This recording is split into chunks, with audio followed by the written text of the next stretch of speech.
कहानी की शुरुआत ओसाका जापान से होती है, जहां एक गाड़ी के अंदर केट नाम की लड़की और उसके बॉस बी को दिखाया जाता है। और ये केट नाम की लड़की दोस्तों बहुत ही ज्यादा खतरनाक किलर है और ये लोग अभी भी अपने मिशन पे आए हैं। यहाँ बॉस केट को उसकी फेवरेट ड्रिंक देके कहता है कि तुम इस काम को जल्दी खत्म कर दो। जिसके बाद केट ड्रिंक करते हुए गाड़ी के बाहर चली जाती है और वह आगे जाके दो आदमियों से एड्रेस पूछ रही होती है। तभी अचानक से केट उन दोनों के ऊपर हमला कर देती है, जिसके बाद केट उन दोनों बंदों को ही जान से मार देती है। अब ये करने के बाद केट उस बिल्डिंग के ऊपर चढ़ जाती है और स्नाइपर से किसी के आने का इंतजार करने लगती है। तभी वहाँ पे थोड़ी देर में एक ब्लैक कार आके रुकती है, जिसके अंदर से सेंटिगो नाम का बंदा उतरता है। अब ये देख के केट उस बंदे को तुरंत ही शूट करने वाली थी और तभी वो देखती है सेंटिगो की बेटी एनी को, जिसे देखकर उसके मन में विचार चलने लगते हैं कि वो बाप को उसकी बेटी के सामने कैसे मारे। लेकिन केट के ऊपर उसके बॉस का दबाव आता है, इसलिए वो अब ना चाहते हुए भी उस बंदे को शूट कर देती है। और एनी अपने पिता को मरता देख बहुत ही ज्यादा रोती है और उसे समझ नहीं आता कि वो अपने पिता की कैसे हेल्प करे। अब यहाँ से सीन शिफ्ट होता है और हम देखते हैं 10 महीनों बाद का समय, जहाँ केट के दिमाग में अभी भी वो हादसा चल रहा होता है। वो उस हादसे को आज तक नहीं भुला पाई, इसलिए बहुत सोचने के बाद वो अपने बॉस से कहती है कि मैं अब ये काम छोड़ रही हूँ। बी केट की फीलिंग को समझता था, इसलिए वो उसकी बात को मान जाता है, लेकिन वो कहता है कि उसके पहले मेरा एक आखिरी काम कर दो, उसके बाद इस काम को छोड़ देना। दरअसल केट के माँ बाप दोस्तों बचपन में ही चल बसे थे, जिसके बाद बी ने ही केट को पाल पोस के बड़ा किया। बहुत ही ज्यादा कड़ी ट्रेनिंग देने के बाद उसे एक मजबूत किलर बनाया, इसीलिए केट बी की बहुत ही ज्यादा इज्जत करती है और उसका आखिरी काम करने के लिए भी मान जाती है। जिसके बाद केट को हम एक होटल में देखते हैं, जहाँ पर एक आदमी केट को इम्प्रेस करने की कोशिश करता है और केट कुछ ही देर में उस आदमी की बातों से इम्प्रेस भी हो जाती है। जिसके बाद वो दोनों उसी होटल के रूम में जाके इंटीमेट होते हैं और ये सब करने के बाद केट उस आदमी का आइडेंटिटी देखने लगती है। तभी उसके मोबाइल में मिशन के लिए मैसेज आता है, जहाँ उसे तुरंत निकलने के लिए कहा जाता है, इसलिए वो उस आदमी के पास थोड़े पैसे रख के वहाँ से निकल जाती है। जिसके बाद वो बिल्डिंग के ऊपर चढ़ के फिर से अपने स्नाइपर को रेडी करती है और इस बार उसका टारगेट था सेंटिगो का भाई क्रिस्मा। और जिस दिन उसके भाई पे हमला हुआ था वो भी इस कार में मौजूद था, लेकिन वो बच के वहाँ से भाग निकला था और आज वो केट का टारगेट है। अब थोड़ी देर के बाद करिश्मा बिल्डिंग के बाहर आता है। अब ये देख के केट उसे तुरंत ही शूट करने वाली थी, तभी उसे कुछ होता है, जिसकी वजह से केट अपने निशाने से चूक जाती है और करिश्मा के लोग उसे बचा लेते हैं। लेकिन ये हादसा होने के बाद करिश्मा के लोग केट के पीछे लग जाते हैं। केट अपनी जान बचाने के लिए वहाँ से भागने लगती है, जहाँ हमें खतरनाक चेस देखने को मिलता है। दोस्तों केट करिश्मा के गैंग को बहुत ही खतरनाक टक्कर दे रही थी, लेकिन तभी अचानक फिर से उसे कुछ होता है और उसकी गाड़ी अचानक से ही पलट जाती है और जब उसकी आंख खुलती है तो अपने आप को हॉस्पिटल में पाती है। केट की नाक में छोटी मोटी ही चोट लगी थी और उसे डॉक्टर कहते हैं कि तुम्हें एक बहुत ही खतरनाक जहर दिया गया है और उस जहर ने तुम्हारे शरीर पे असर दिखाना भी शुरू कर दिया है, जिस वजह से तुम्हारी जिंदगी केवल 24 घंटे की ही बची है। डॉक्टर की बात सुनकर केट को समझ नहीं आता कि आखिरकार वो क्या कह रहा है। तभी केट अपने दिमाग पे जोर डालती है और तभी उसे याद आता है पिछली रात वो जिस आदमी के साथ इंटीमेट हुई थी उसी ने ड्रिंक में जहर मिलाया था। अब ये बात जानने के बाद केट अपने आप को नहीं रोक पाती और वो अपना बदला लेने के लिए वहाँ से हुलिया बदल के जाने लगती है, जहाँ बहाने से वो पुलिस वाले से टकरा के उसकी गन को ही चुरा लेती है और फिर एक डॉक्टर को गन पॉइंट पे लेके पॉइजन का एंटीडोट लगाने के लिए कहती है, जिसके बाद डर के मारे वो डॉक्टर उसे एंटीडोट दे देता है। अब एंटीडोट लगाने की वजह से जहर का असर थोड़ा धीरे धीरे होगा। उसके बाद केट कार लेके होटल की ओर निकल जाती है, जिसके थोड़ी देर के बाद वो होटल के उसी रूम में पहुंच जाती है और फिर केट उस आदमी को बहुत ही ज्यादा मारती है और पूछती है कि तुमने जहर मुझे क्यों दिया। तो वह आदमी कहता है कि मुझे ऐसा करने के लिए सीटो नाम के आदमी ने कहा था, जिसके बदले में उसने मुझे ढेर सारे पैसे दिए। अब ये सुनने के बाद केट उन दोनों को मारना चाहती थी, लेकिन तभी उसके सामने एनी का रोता हुआ चेहरा आ जाता है, इसलिए वो उन दोनों को छोड़ देती है। अब यहाँ से केट अपने बॉस बी के पास जाती है और उसके साथ जो हो रहा है वो पूरी कहानी अपने बॉस को बताती है, जो सुनकर उसका बॉस सिंपैथी देते हुए कहता है कि सीटो करिश्मा का ही आदमी है और फिर वो केट को एक एड्रेस देता है और कहता है कि शायद यहाँ पे वो मिल जाए। अब वह एड्रेस लेके केट सीधे ही वहाँ चली जाती है, जहाँ जाकर केट अकेले ही 20-20 आदमी से अकेले भिड़ जाती है और वह उन सभी को कुछ ही देर में जान से मार देती है। और इसके बाद जो अंतिम बंदा बचता है उसे वो गन पॉइंट पे ले लेती है और पूछती है कि करिश्मा कहाँ मिलेगा। तो ये सुनकर डर के मारे वो बंदा करिश्मा का एड्रेस उसे बता देता है और ये सुनने के बाद केट उस बंदे को भी ठोक देती है। और इसके बाद केट उस क्लब में जाती है जहाँ का एड्रेस उस बंदे ने बताया। जहाँ जाने के बाद वो करिश्मा को बहुत ढूंढती है, लेकिन वो वहाँ नहीं मिलता, लेकिन उसकी भतीजी उसे जरूर मिल जाती है, जिसे वो किडनैप करके अपने साथ लेके आ जाती है। जिसके बाद केट एनी को कहती है अपने अंकल को कॉल लगाओ। तो एनी कहती है कि करिश्मा किसी से भी डायरेक्ट कॉल नहीं करता, अगर हमें करिश्मा से बात करना है तो हमें उसके आदमी केंजी से पहले बात करनी होगी। अब एनी केंजी को कॉल लगाती है, जहाँ वो कहती है कि मेरी जान खतरे में है। अभी अचानक से केट फोन को लेके कहती है कि अगर इसकी जान बचाना चाहते हो तो मेरे एड्रेस पे आ जाओ। जो सुनकर किंजो अपने सारे आदमियों को इसे बचाने के लिए भेज देता है। इधर केट जानती थी कि खतरा बहुत ही बड़ा है, इसलिए वो एनी को यहीं पे छुप के रहने के लिए कहती है और फिर वो उसी जगह जाती है जहाँ पे उसने किंजी के आदमियों को बुलाया था। यहाँ पर किंजी के आदमी चारों तरफ फैल गए थे, जो कि अचानक से ही केट के ऊपर हमला कर देते हैं। लेकिन यहाँ पर भी केट बहुत ही ज्यादा खतरनाक फाइट करती है। वहीं दूसरी तरफ एनी अपने आप को छुड़ा के उस बाथरूम से बाहर निकल जाती है और उसे अब तक यही लग रहा था कि केंजी अपने साथियों के साथ उसे बचाने के लिए आया है, लेकिन नहीं दोस्तों, वो तो करिश्मा के कहने पर ही एनी को जान से मारने आया है। लेकिन इससे पहले कि वो लोग एनी को मारते वहाँ पे केट आ जाती है और फिर वो अपने गन के द्वारा सभी को एक करके बहुत ही बेरहमी से जान से मार देती है। इसके बाद केट भी समझ जाती है कि एनी अब उसके कोई काम की नहीं है, इसलिए वो अब उसे अपने रास्ते जाने के लिए कहती है और एनी कहती है कि मेरे अंकल ही मुझे मरवाना चाहते हैं, इसलिए मैं सेफ नहीं हूँ। और अब तो उसे केट के ऊपर भरोसा भी हो गया, इसलिए वो उसके साथ रहना चाहती है। जहाँ ये बात सुनकर पहले तो केट नहीं मानती, लेकिन थोड़ी मेहनत करने के बाद वो मान जाती है।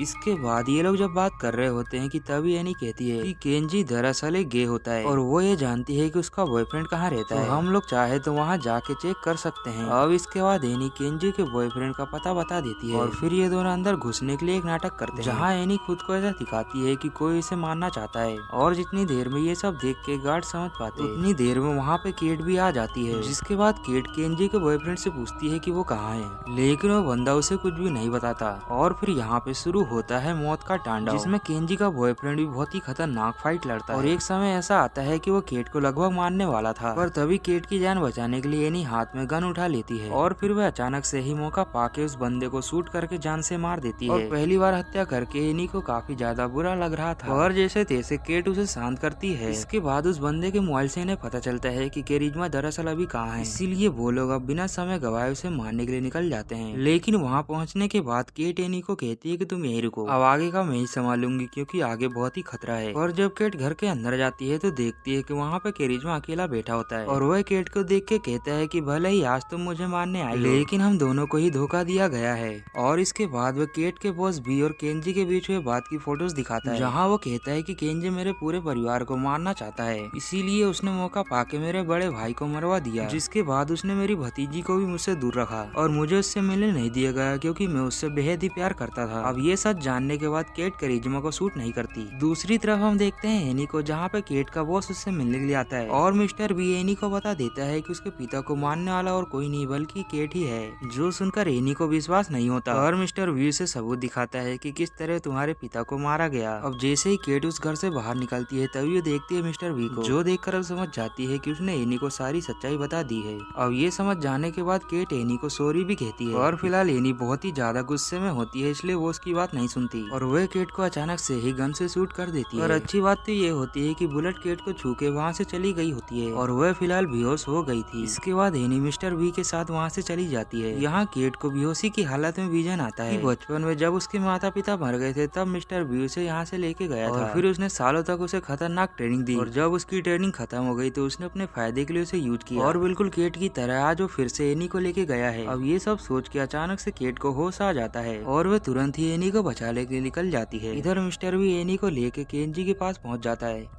जहाँ मिस्टर भी केंजी के ऊपर गुस्सा करता है और कहता है कि तुमने केट को पॉइजन क्यों दिया? वह कहता है कि तुमने ही तो कहा था जब वो हमारा काम छोड़ेगी तो हम उसे जान से मार देंगे। और फिर केंजी कहता है कि तुमने एनी को यहाँ पे क्यों लाया? तो मिस्टर भी कहता है कि अब केट की जगह एनी ही लेगी। इधर वहाँ पे केट और करिश्मा के आदमी नीचे आ जाते हैं और सभी को मारते हुए उस बिल्डिंग के अंदर घुस जाते हैं, जिसके बाद हमें करिश्मा और केंजी की 1-on-1 फाइट देखने को मिलती है, जिसमें करिश्मा केंजी को हरा के उसकी जान ले लेता है। अब ये होने के बाद केट और मिस्टर भी आमने सामने हो जाते हैं, लेकिन मिस्टर भी जानता है कि वो केट का मुकाबला नहीं कर सकता, इसलिए वो एनी को बंदी बना के उसे मारने की धमकी देता है। तभी अचानक से केट को मौका मिल जाता है और उसे शूट करके जान से मार देती है। अब ये सब होने के बाद भी केट की हालत खराब होने लगती है, क्योंकि लगभग 24 घंटे बीत चुके थे और जहर उसके पूरे शरीर में फैल चुका था और केट के अंतिम शब्द यही होते हैं कि वो अपना ख्याल रखे और इतना कहकर उसकी मौत हो जाती है। आशा है दोस्तों आपको ये मूवी पसंद आई होगी। अगर दोस्तों आपको ये वीडियो पसंद आई है तो मुझे सपोर्ट बनाए रखें। अब मिलते हैं नेक्स्ट वीडियो में, तब तक के लिए बाय बाय।